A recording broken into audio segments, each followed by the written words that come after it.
Good morning, all of you. Today's topic from economic reforms since 1991. हम liberalisation पढ़ रहे थे. लिबरलाइजेशन में जो इंडस्ट्रियल रिफॉर्म्स के लिए जो स्ट्रेटजीज उन्होंने अडॉप्ट की या इंडस्ट्रियल रिफॉर्म्स जो उन्होंने किए उसके बारे में हमने अभी तक जाना. आज हम बात करेंगे कि 1991 जो न्यू इकोनॉमी पॉलिसी लॉन्च हुई उसमें फाइनेंशियल सेक्टर रिफॉर्म्स में क्या क्या इनोवेशन किए गए, क्या क्या किस तरह के सुधार फाइनेंशियल सेक्टर में किए गए. तो सबसे पहला सुधार देखिए, ये तो आपको पता है कि जो फाइनेंशियल सेक्टर है इंडिया का वो RBI reserve bank of India द्वारा कंट्रोल्ड है ना. और financial sector includes financial institutions such as commercial bank, investment banks, stock exchange operation, and foreign exchange market. The financial sector in India is controlled by the Reserve Bank of India. Okay. अब इसमें क्या उन्होंने reforms किए हैं वो हम देखेंगे. तो change in role of RBI. RBI का जो रोल था वो चेंज कर दिया गया. किस तरीके से? The role of RBI was reduced from regulator or facilitator of financial sector. For example, up to 1991, the RBI was deciding the interest rate for banks on loans given and deposits taken.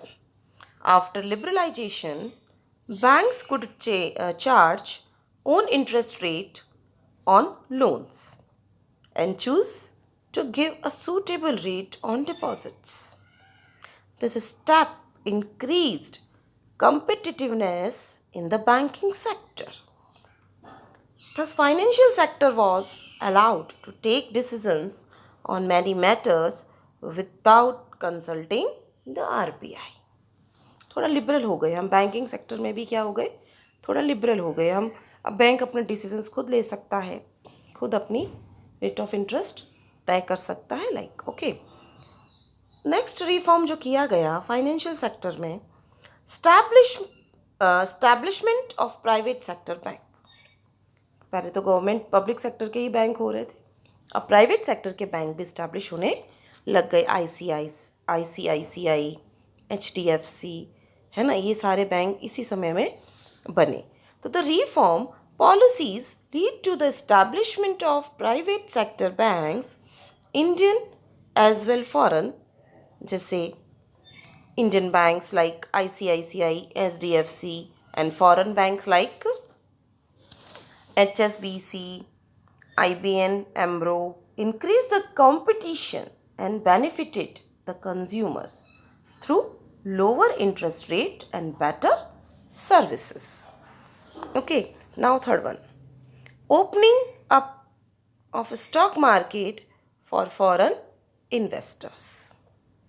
India opened its stock market to foreign investors in September 1992.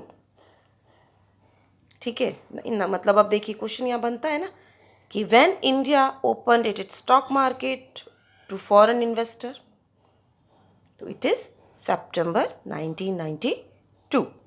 तो foreign institutional investor like merchant bankers, mutual funds and pension funds etc. are now allowed to invest in India's stock market. Next reform जो किया गया, establishment of national stock exchange. National stock exchange के बारे में आप bank के इसमें BST में भी पढ़ते हो. NSE जिसकी बात करते हैं हम, with a view to increasing the participation of more people in the capital market. Two most important steps in this direction undertaken are given statutory recognition to SEBI. SEBI means Securities and Exchange Board of India. कब इसको setup किया गया? 1992 में. And setting up NSE मतलब national stock exchange इन नवंबर 1992। और NSE को नवंबर में setup किया गया ताकि हम शेयर्स कैपिटल मार्केट पर अपना थोड़ा इम्पॉर्टेंट स्टेप ले सकें, उसको थोड़ा सा मोटिवेट कर सकें, उसमें अच्छे से चेंजेस हम कर सकें। Next one, with the objective of enabling banks to increase the amount of credit in the economy, the Reserve Bank has reduced cash reserve ratio and statutory liquidity ratio कम कर दिए गए, है ना। पहले बहुत ज़्यादा हुआ करते थे, बाद में उन्हें कम कर दिया गया, ठीक है।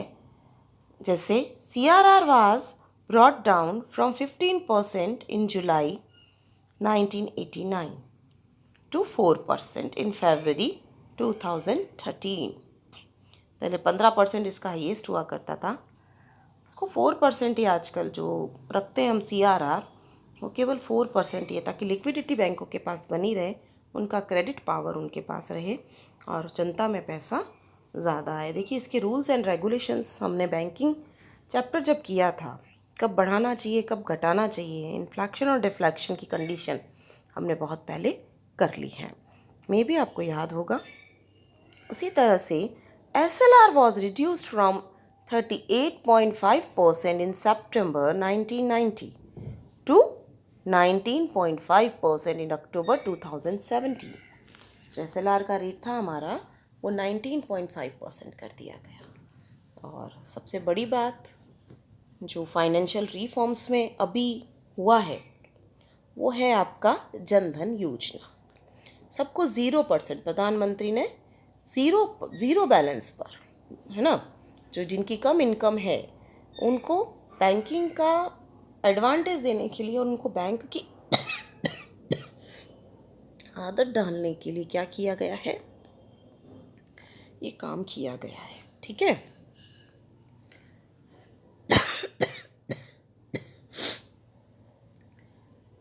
तो जनधन योजना की शुरुआत की।